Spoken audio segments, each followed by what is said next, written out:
18-19 октября 2012 года в Сыктывкаре прошел первый республиканский научно-практический форум «Инновационные технологии. Основы развития инновационной экономики». Определение победителей в рамках федеральной программы поддержки инновационных проектов «Умник». Вот так Фонд содействия развития малых форм предприятий в научно-технической сфере и Республика Коми открывают двери в будущее молодым ученым региона. Фонд содействия имеет региональных представительств, 60 региональных представительств на территории Российской Федерации. И в большинстве из них созданы клубы умников, где те между собой, как я их называю, инноваторы, общаются, передают различные интересные идеи, проекты, где, возможно, все-таки выстрелит этот инновационный лифт и где он выстреливает.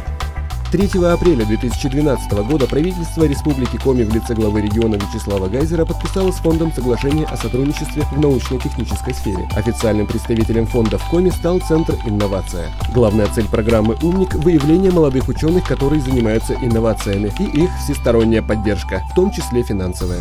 Со своей стороны хочу сказать, что правительство Республики Коми всегда уделяло этому направлению большое внимание.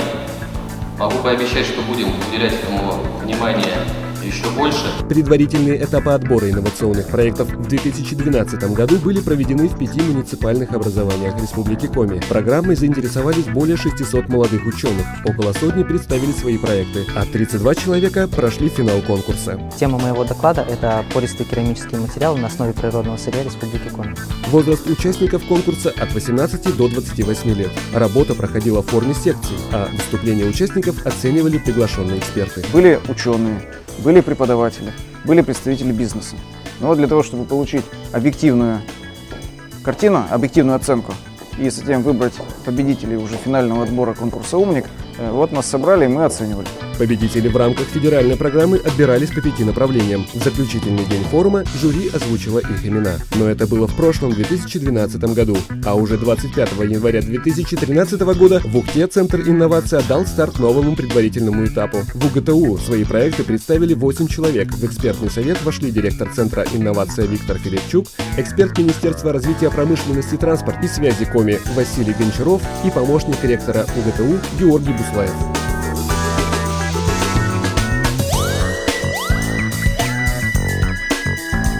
По словам Виктора Филипчука, за прошедший 2012 год сотрудники и эксперты Центра провели колоссальный объем работы, охватив образовательными и консультационными мероприятиями почти 1000 человек. Презентации программ «Умник» и «Старт» прошли в 14 учебных и научных организациях, а также на муниципальных и бизнес-площадках региона. Словом, инновация не стоит на месте.